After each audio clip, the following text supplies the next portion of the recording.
So you've learned the framework, you understand the history, you've nodded along to every episode.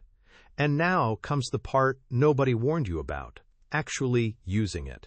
When your neighbor confidently declares something you know is assumption dressed as fact. When your own family rolls their eyes at your questions. When the algorithm feeds you certainty and you're standing there with nuance. This is where theory meets the street. This is where most people fold. Not because they don't know better, but because knowing better alone has never been enough. I'll confess something embarrassing. Even after I understood all of this, I still caught myself mid-sentence parroting someone else's opinion like it was my own. 73 years old, and I'm still performing for an invisible audience. The puppet strings don't disappear just because you see them. They just become more humiliating. The fear isn't what others will think anymore. It's worse.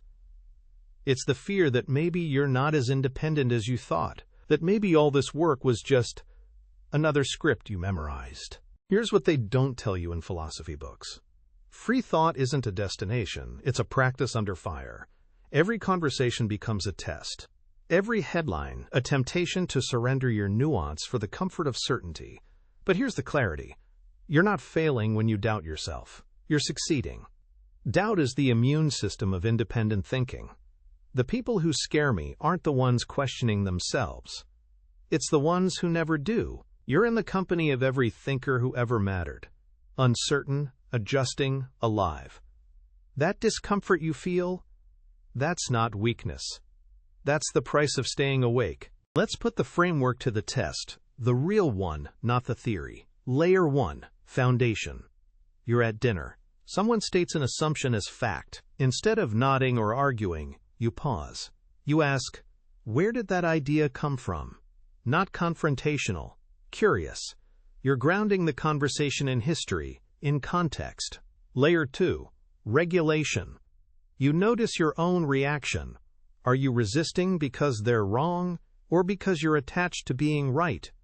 You regulate your ego, your biases. You question your own certainty. Layer 3, integration. You share your perspective, not as gospel, but as offering. Here's what I've been thinking. You model the behavior you want to see. And here's the twist. Half the time, they don't change. You do. Because the practice isn't about winning. It's about staying human in a world that rewards being a billboard. And then doubt comes for you anyway. Because it always does. You'll lie awake wondering if you're just being contrarian. If your independence is just another form of stubbornness. If you've become so committed to thinking differently that you've stopped thinking clearly. Good. Wonder that. Sit with it. Because resilience isn't the absence of doubt. It's the willingness to doubt even your doubt. Here's the dark comedy of it all.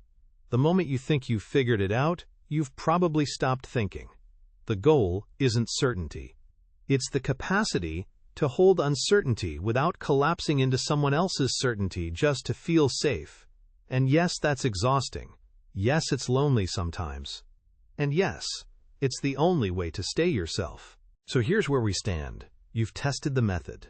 You've felt the pressure. You've survived your own doubt. But there's one final question we haven't answered. And it's the one that determines whether any of this matters. It's not whether you can think freely. It's whether you can become the kind of person who does it naturally, without effort, without fear. Can free thought become who you are, not just what you do? That's what we face in the final episode. And I'll be honest, I'm not sure I have the answer yet, but I know we need to find it together.